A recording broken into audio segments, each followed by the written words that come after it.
இன்னைக்கு மீன் வறுவல். என்ன ரெடி? ரெடி. கர்ணி ரெடி. கடாயே. இப்ப சொல்லு. எண்ணெய் ஊத்துறோம்.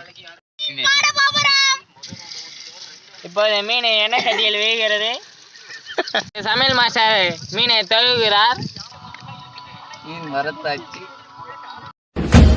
ரொம்ப பேரு மூஞ்சா ஊத்தி பாரு.